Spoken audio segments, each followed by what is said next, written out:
Living history, World War II stories as told by those who were there. And today we have the honor and the privilege of hearing the story of a B-17 Bombardier in the 8th Air Force.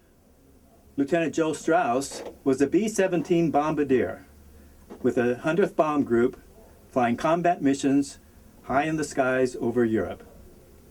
Brooke, why was the Bombardier so important? Dave, precision daylight bombing was vital to the war effort and depended heavily on the skill and the courage of a bombardier under fire using a Norden bomb sight. Like this one here, Brooke? Exactly, which helped to ensure pinpoint bombing and the success of the mission.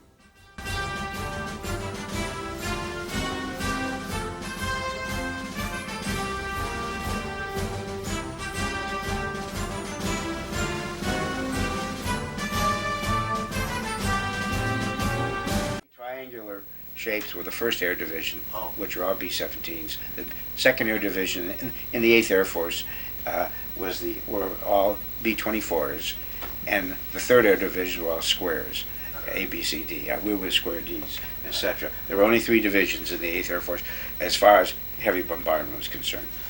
My position was right here, and I had the best view of the whole thing, good, bad, or indifferent, whether it was bloody or a Fitzpatrick travelogue. It was, I had the view. The turret is operated by 2 pistol grip releases, but it's over to the side. There's a foot pedal. Under attack, you'd hit that, and the gun sight came right in front of you, and you just grabbed on, and the siding was above it. But other than that, it was to the side, so it wouldn't interfere with your operation of the Norden bomb sight. Missions took anywhere from 8 to 10 hours of actual flying time.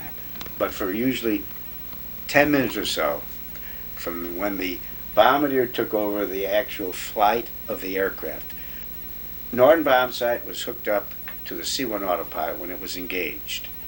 And the corrections you would put into the bomb sight at a fixed altitude, which was maintained by the pilot when he set the C-1 autopilot up, were correcting for drift and airspeed.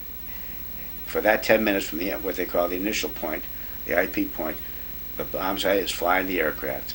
And the only difference in the attitude of the airplane is what correction the Bombardier is putting in to freeze the target hairs in the bomb sight on the target. The bomb sight was an early form of a computer. We never referred to it as that. And this is going back, and that bomb sight was developed, I believe, something like in 1930, late 30s. It was actually conceived, and we never thought of it as a computer. Bomb sight computing all the time as you're closing in on the target. Release the bombs electronically from that imaginary spot in the sky. And the rest of the aircraft, in our group, we would have 36 planes, up 3 squadrons of 12 each, lead, high, and low. And of 36 planes, there's probably only 6 bombardiers. The rest, there's somebody sitting in the front up there, but he is a toggler. He's an enlisted man, and you've heard that before. He would release the bombs manually from a switch on the control panel to the left of the Bombardier, which I had the same ability to do the same thing too if I wasn't operating a bomb sight, when the lead Bombardier of that squadron would release. We would be flying lead, high, low, as close as we could until you hit the IP point. Then you fan out.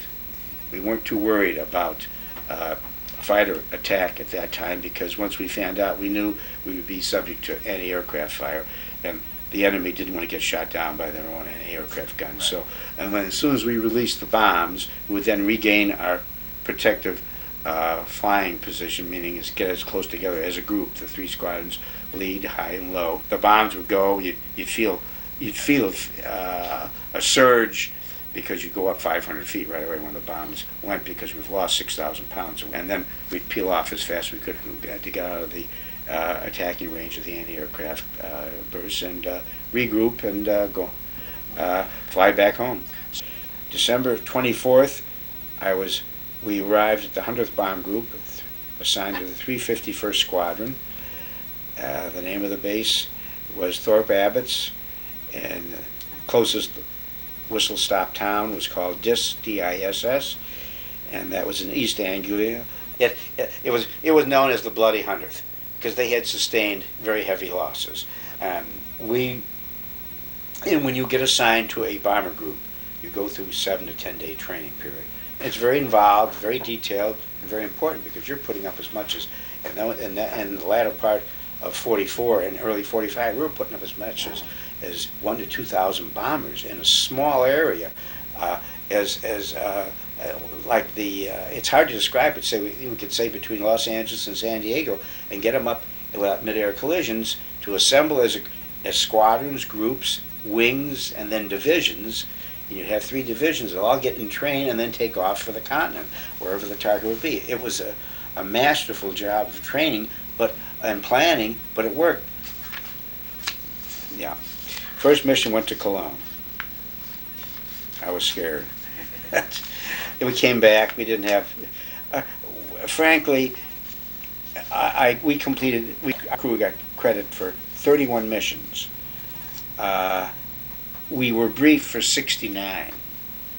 That meant the difference we were scrubbed because we couldn't fly for whatever the reasons might be, weather in England, weather over the continent, and the anxiety builds up. And whether it be a milk run or a deep penetration, you want to fly and get it over with.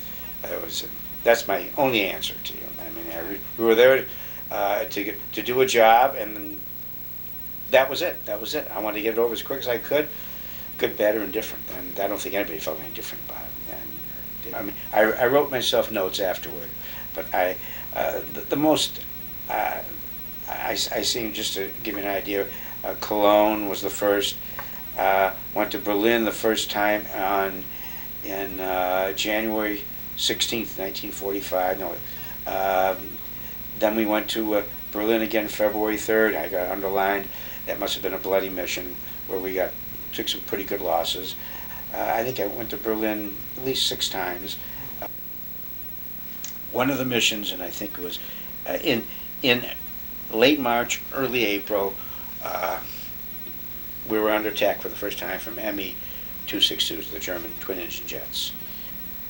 Fortunately enough, I think this is the most important thing that I can add to the history of this interview, is that, from my opinion, those jets, they fly at the speed of about 550 miles an hour. P-51 was lucky they get close to 400 miles.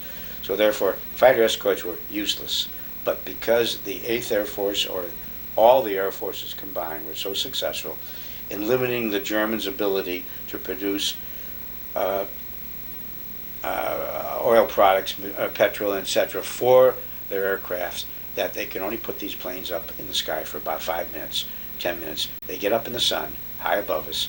We might be at 30,000 feet, 29,000 feet high in the sun, and make one pass at the bomber stream. They had 20-millimeter cannons, and all of a sudden we see this burst in front of us. By the time we got to our guns, they were gone.